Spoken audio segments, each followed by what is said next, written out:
Hello, Namaskar, good morning everyone. Today we'll discuss about the power system diagram with animated types of level voltage in transmission line, types and performance of transmission line, types of power in transmission line. All the fact is very important. Discuss in this lecture. यह power system का diagram है जो animated denote किया गया है। ये generating station है, ये स्टेप अप ट्रांसफार्मर है, ये ट्रांसमिशन टावर है, ये 6 फेज का ट्रांसमिशन लाइन को ट्रांसमिट किया गया है। ये जो ये 6 फेज में जो ट्रांसमिशन लाइन को ट्रांसमिट किया गया है, इसको 2 जोन में सेंड किया गया है। मान लेते एक जोन रिसीविंग स्टेशन फर्स्ट हो गया, दूसरा जोन रिसीविंग स्टेशन सेकेंड हो गया, ठीक। और वोल्टेज पैरेलल में क्या होता है, इक्वल होता है। यहाँ पर भी 220 वोल्टेज होगा और यहाँ पर भी 220 वोल्टेज होगा हर एक फेज में, ठीक। ये रिसीविंग स्टेशन हो गया और ये क्या है, प्राइमरी सब स्टेशन हो गया जो स्टेप डाउन ट्रांसफार्मर होता है। और ये क्या है, डिस्ट्रीब्यूशन सब स्टेशन, ठीक। सेम फॉर्मेट इधर होगा, ठीक है। तो एक एक करके डिस्कस करते हैं। यहाँ से हम 11 किलो वोल्ट का जनरेशन किए, ठीक, जनरेटिंग स्टेशन से। इसको स्टेप ऑफ ट्रांसफार्मर के द्वारा 220 किलो वोल्ट में चेंज कर लिए और इसको 6 फेज में चेंज करते हुए ट्रांसमिशन टावर के द्वारा ट्रांसमिट कर दिया गया। तो ये जो फेज है, जो 6 1 2 3 4 5 6, इसमें प्रत्येक फेज में 220 किलो वोल्ट का इलेक्ट्रिसिटी को ट्रांसमिट किया जा रहा है, ठीक है। तो 2 जोन था, एक जोन इधर चला गया, दूसरा जोन इधर आ गया। तो हम यहाँ पे जो स्टेप ऑफ ट्रांसफार्मर के द्वारा 220 किलो वोल्ट का इलेक्ट्रिसिटी को स्टेप अप किया गया है 11 किलो वोल्ट से, तो इसको रिसीविंग स्टेशन के द्वारा रिसीव कर लिया गया। जो रिसीविंग स्टेशन में जो ट्रांसफार्मर यूज होता है वो स्टेप डाउन ट्रांसफार्मर यूज होता है, जो 220 किलो वोल्ट को 33 किलो वोल्ट में स्टेप डाउन करके प्राइमरी सब स्टेशन को सेंड कर देता है, ठीक है। और जो प्राइमरी सब स्टेशन होता है ये भी स्टेप डाउन ट्रांसफार्मर होता है, जो 33 किलो वोल्ट को 11 किलो वोल्ट में चेंज करता है। और फिर से जो प्राइमरी सब स्टेशन है, ये विलेज एरिया के पास जो ट्रांसफार्मर लगा होता है उसको बोला जाता है distribution sub station, step down transformer, उसको सेंड कर देता है। प्राइमरी सब स्टेशन क्या करता है, डिस्ट्रीब्यूशन सब स्टेशन ट्रांसफार्मर को सेंड करता है जो विलेज एरिया के पास लगा होता है। 11 किलो वोल्ट को स्टेप डाउन करके 33 किलो वोल्ट को स्टेप डाउन करके 11 किलो वोल्ट में स्टेप डाउन करते हुए distribution sub station step down transformer को क्या करता है, सेंड कर देता है। ये आउटपुट इनपुट के रूप में 11 किलो वोल्ट रिसीव किया और आउटपुट स्टेप डाउन करते हुए 220 वोल्ट में चेंज करते हुए सेकेंडरी डिस्ट्रीब्यूशन लाइन में प्रोवाइड करता है। मान लेते हैं यहाँ से एक सेक्टर इधर लाइट को डिस्ट्रीब्यूट किया गया है, दूसरा इधर, ठीक है। तो हम पावर को ट्रांसमिट कर सकते हैं। ये यहाँ से लेकर जो आउटपुट हमें मिलता है ट्रांसफार्मर के पार, यहाँ से और जो ये लाइट आती है जिसमें 3 वायर दिखाया गया, इसको बोला जाता है 2 फेज 3 वायर सिस्टम बोला जाता है। इसी को क्या कहते हैं, सेकेंडरी डिस्ट्रीब्यूशन लाइन बोला जाता है, ठीक है। और जो पोल से जो घरों के बीच में जो वायर के द्वारा घरों में जो इलेक्ट्रिसिटी हमें रिसीव होती है उसको बोला जाता है सर्विस में। पोल के द्वारा घरों में जो लाइट को हम रिसीव करते हैं उसको बोला जाता है सर्विस में, ठीक है। ये भी जो दूसरा जोन है इसने भी क्या किया है, सेम वोल्टेज को रिसीव किया रिसीविंग स्टेशन में 220 किलो वोल्ट को स्टेप डाउन करते हुए 33 किलो वोल्ट में चेंज कर किया और प्राइमरी सब स्टेशन 2 को सेंड कर दिया। ये भी स्टेप डाउन ट्रांसफार्मर होता है। ये भी 33 किलो वोल्ट को 11 किलो वोल्ट में चेंज करते हुए जो बल्क लोड होता है, फैक्ट्री हो गया, इंडस्ट्री हो गया, उसको सेंड कर देता है। ठीक है ना। और इसमें भी मान लेते हैं कि यहाँ पे जो रिसीविंग स्टेशन है, ये फर्स्ट वाला, ये सेकेंड जोन वाला है, तो यहाँ पे भी ये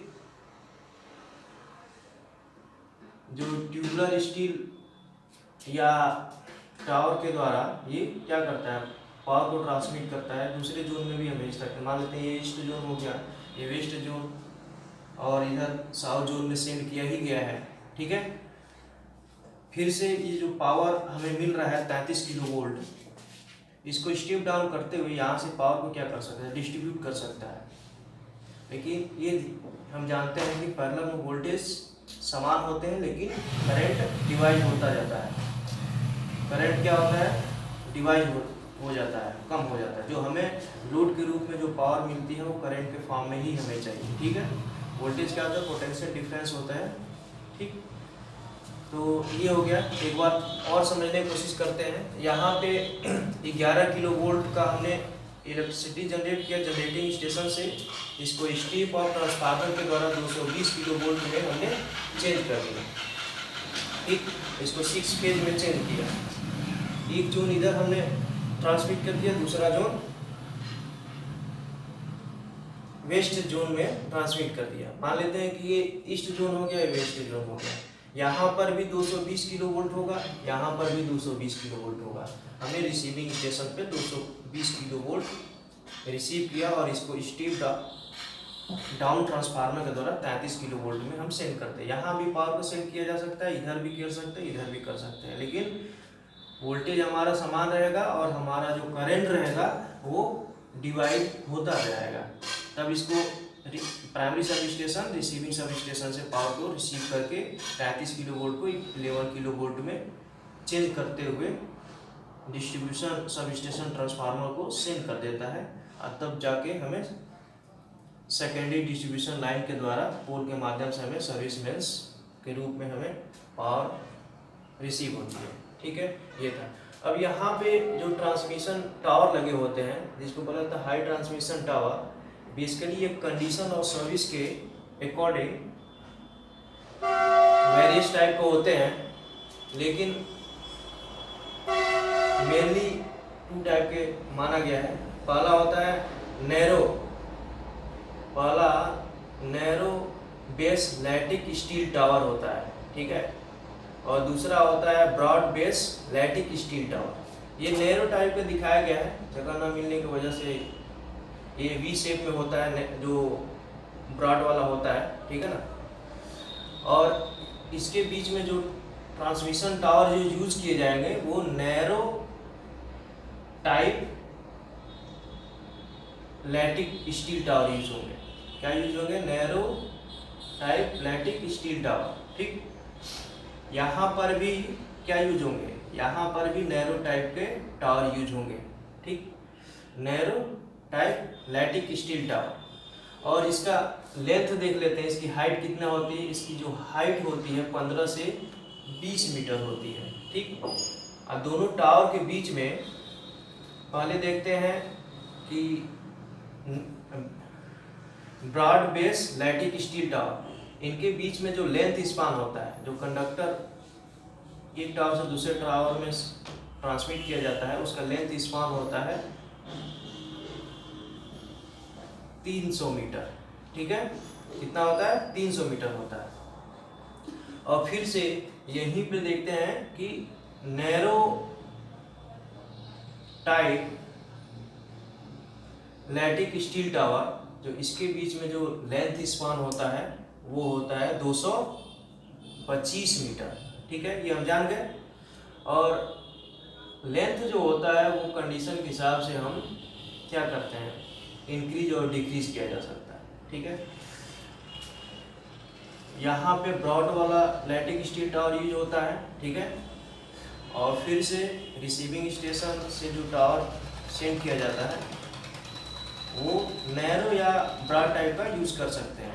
लेकिन यहाँ पे जो प्राइमरी सब स्टेशन जो सेंड किया जाता है ये आयन या ट्यूबुलर स्टील टाइप का पोल यूज़ किया जाता है यहाँ से, ठीक है ना। आयन या ट्यूबुलर स्टील टाइप का पोल यूज़ किया जाता है जो हमें विलेज एरिया के पास जो ट्रांसफार्मर पे ट्रांसमिट करते हुए ट्रांसफार्मर को हमें रिसीव होता है। यहाँ से जो यूज़ करते हैं आउटपुट हमें मिल गया 220 वोल्ट। यहाँ पर जो हमें पोल यूज होता है वो पीसीसी पोल होता है, ठीक है। ये पूरा हम स्ट्रक्चर को समझ गए। अब नेक्स्ट समझते हैं कि level of voltage in transmission line. Transmission line में कितने टाइप का लेवल वोल्टेज होता है। इसमें 5 टाइप का लेवल ऑफ वोल्टेज होता है ट्रांसमिशन लाइन। पहला है लो वोल्टेज, दूसरा है हाई वोल्टेज, तीसरा है एक्स्ट्रा हाई वोल्टेज, चौथा है मॉडर्न एक्स्ट्रा हाई वोल्टेज, पांचवा है अल्ट्रा हाई वोल्टेज। देखते हैं कि लो वोल्टेज क्या। लो वोल्टेज को 2 टाइप में दिखाया गया है। एक है 230 वोल्ट सिंगल फेज के लिए और जब 3 फेज के लिए 420 वोल्ट दिखाया गया है। क्यों? हम जानते हैं कि मान लीजिए ये 3 फेज का है RYB, ये जो हो गया मान लेते हैं ये न्यूट्रल वाला। एक फेज और न्यूट्रल के बीच में जो होता है उसी को क्या बोला जाता है? फेज वोल्टेज बोला जाता है, ठीक है। इसके बीच में जो होगा वो फेज वोल्टेज होगा। और फिर से न्यूट्रल और बी फेज के बीच में होगा, ये क्या होगा? फेज वोल्टेज होगा। ये इसके बीच कितना वोल्टेज है? 230 वोल्टेज दिखाया गया है। जब 3 फेज दिया जाता है तो लाइन टू लाइन वोल्टेज होता है। क्या होता है? लाइन टू लाइन वोल्टेज होता है, जो हम जानते हैं VL equal to √3V phase voltage. √3 से फेज वोल्टेज कितना है? 230 वोल्ट। तो ये 398.23 आएगा, यानी नियर अबाउट हम मान लेते हैं 400 वोल्ट। 400 वोल्ट हम इसे मान लेते हैं। ये वही है जो 3 फेज के। कभी भी 2 फेज के बीच में इसके R और Y फेज, R और B फेज या Y और B फेज के रूप में हम इसे मान सकते हैं। ये हो गया। और नेक्स्ट देखते हैं हाई वोल्टेज। लो वोल्टेज देख लिया 230 सिंगल फेज के लिए और 3 फेज के लिए 400 वोल्ट। हाई वोल्टेज देखते हैं। हाई वोल्टेज क्या होता है? ये भी 2 टाइप का होता है, 11 किलो वोल्ट और 33 किलो वोल्ट। और फिर से एक्स्ट्रा हाई वोल्टेज, ये भी 3 टाइप का होता है, 66 kilo volt, 132 kilo volt, 220 kilo volt, ठीक है। मॉडर्न एक्स्ट्रा हाई वोल्टेज होता है 400 किलो वोल्ट। जो वोल्टेज होगा उसको बोलेंगे मॉडर्न एक्स्ट्रा हाई वोल्टेज। और पांचवा होता है ultra high voltage, 765 kilo volt और उससे ज़्यादा वोल्टेज को अल्ट्रा हाई वोल्टेज होता है। इंडिया में अभी जो इलेक्ट्रिसिटी का जनरेशन हो रहा है वो 11 किलो वोल्ट पे हो रहा है। और रसिया हो गया, USA हो गया, चाइना हो गया, जापान हो गया, ये जो जनरेटिंग जो कैपेसिटी इन सबों की इनिशिएटिव है वो 33 किलो वोल्ट हो गया, ठीक। ये जो हम पावर डायग्राम जो दिखाए हैं उसी का ये लाइन डायग्राम है। एक टेक्निक है लाइन डायग्राम। तो ये जनरेटिंग स्टेशन हो गया, ठीक। ये जो है ये रिसीविंग स्टेशन हो गया, ठीक है। और ये जो सेक्टर है इसको बोला जाता है प्राइमरी सब स्टेशन। और ये है क्या? Distribution sub station, step down transformer, ये सर्विस मेष और कंज्यूमिंग सेक्टर। तो यहाँ का हम जानते हैं कि जो जनरेटिंग स्टेशन होता है यहाँ से लेके और डिस्ट्रीब्यूशन सब स्टेशन तक, इसके बीच में जो कंडक्टर यूज होंगे यहाँ से लेके और यहाँ तक, इसके बीच में जो कंडक्टर यूज होंगे उसको क्या बोला जाता है, फीडर बोला जाता है। क्या बोला जाता है, फीडर बोले जाएंगे, फीडर कंडक्टर। और जनरेटिंग स्टेशन और रिसीविंग स्टेशन, जनरेटिंग स्टेशन और रिसीविंग स्टेशन के बीच में जो लाइन होती है उसको बोला जाता है प्राइमरी ट्रांसमिशन लाइन। क्या बोला जाता है, प्राइमरी ट्रांसमिशन लाइन। फिर से ये रिसीविंग स्टेशन और प्राइमरी सब स्टेशन के बीच में, यानी receiving station primary sub station, receiving station primary sub station के बीच में जो लाइन होता है उसको क्या बोलते हैं, सेकेंडरी ट्रांसमिशन लाइन बोला जाता है।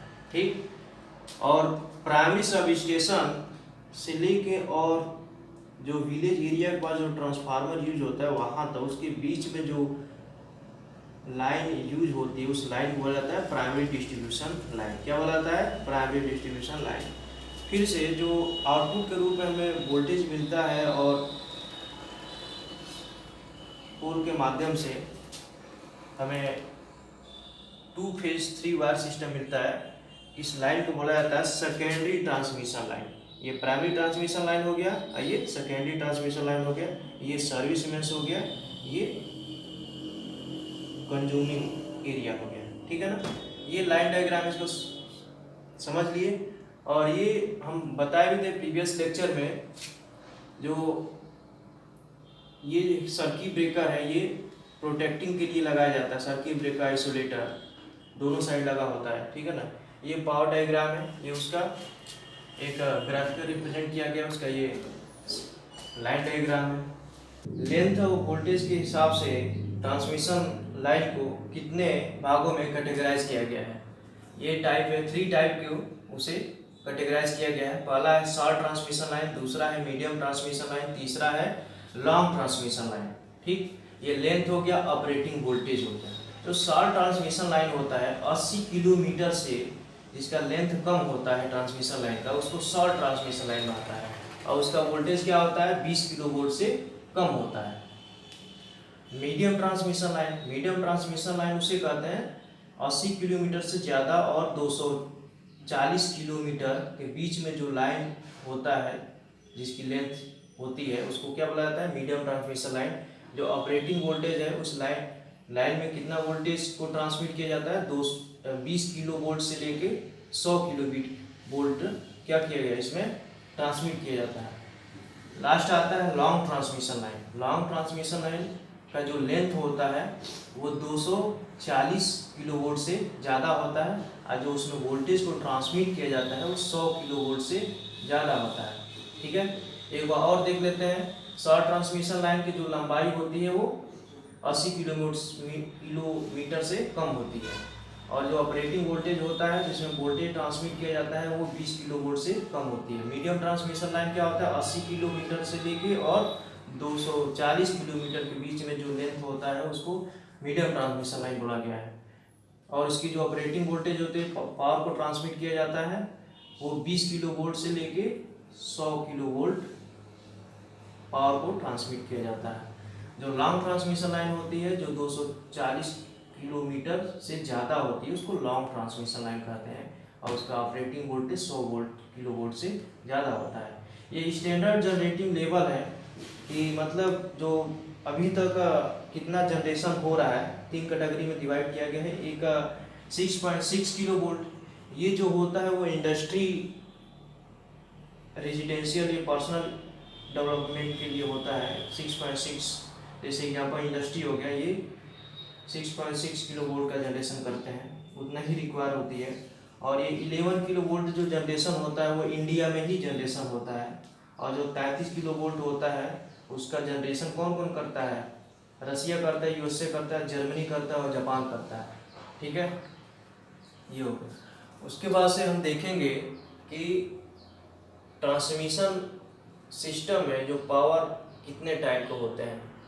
तो इसमें 2 टाइप के होते हैं, डीसी सिस्टम और एसी सिस्टम। जो पावर को हम क्या करते हैं ट्रांसमिट किया जाता है, रिसीव जनरेट करने के बाद से ट्रांसमिशन सिस्टम के द्वारा डिस्ट्रीब्यूशन स्टेशन को ट्रांसमिट किया जाता है। ये कितने टाइप का होता है, ये 2 टाइप का होता है, डीसी सिस्टम और एसी सिस्टम। देखते हैं DC system. DC system 3 type का होता है। डीसी 2 वायर सिस्टम, इसमें ये होता है कि जो इसमें एक प्लस और माइनस, डीसी में क्या होता है प्लस माइनस होता है, इसमें 2 वायर होते हैं, इसीलिए इसको बोला जाता है DC 2 wire system. DC 2 wire with mid point earthed, इसमें 2 वायर के बीच में एक मिड पॉइंट अर्थेड होता है, जो हम लोग नेक्स्ट लेक्चर में डिस्कस करेंगे। तीसरा होता है डीसी 3 वायर सिस्टम। एक बार और देख लेते हैं डीसी सिस्टम कितने टाइप का होता है। DC 2 wire system, DC 2 wire with mid point earthed system. तीसरा होता है डीसी 3 वायर सिस्टम। अब देखते हैं एसी सिस्टम कितने टाइप का होता है। एसी सिस्टम मेनली 3 टाइप का होता है। Single phase AC system, 2 phase AC system, 3 phase AC system. देखते हैं सिंगल फेज एसी सिस्टम कितने टाइप का होता है। 3 टाइप का होता है। Single phase 2 wire system, single phase 2 wire with mid point earthed system. Last होता है सिंगल फेज 3 वायर सिस्टम। ठीक, और 2 फेज एसी सिस्टम कितने टाइप का होता है। ये 2 टाइप का होता है। 2 फेज 3 वायर सिस्टम जो गांव में हमें आउटपुट के रूप में मिलता है प्राइमरी सब स्टेशन के द्वारा। ठीक है, जो ट्रांसफार्मर जो लगा होता है विलेज में, जो हमें आउटपुट मिलता है, वो 2 फेज 3 वायर सिस्टम कहते हैं। ठीक, अगला होता है 2 फेज 4 वायर सिस्टम। जो 2 फेज एसी सिस्टम कितने टाइप का होता है, 2 टाइप का होता है। 2 फेज 3 वायर सिस्टम और 2 फेज 4 वायर सिस्टम। अब देख लेते हैं तीसरा 3 फेज एसी सिस्टम 2 टाइप का होता है। ठीक है, कितने टाइप का होता है, 2 टाइप का। 3 phase 3 wire system, 3 phase 4 wire system. ये जो टाइप है इसको हम लोग नेक्स्ट वीडियो में डिस्कस करेंगे। Thank you.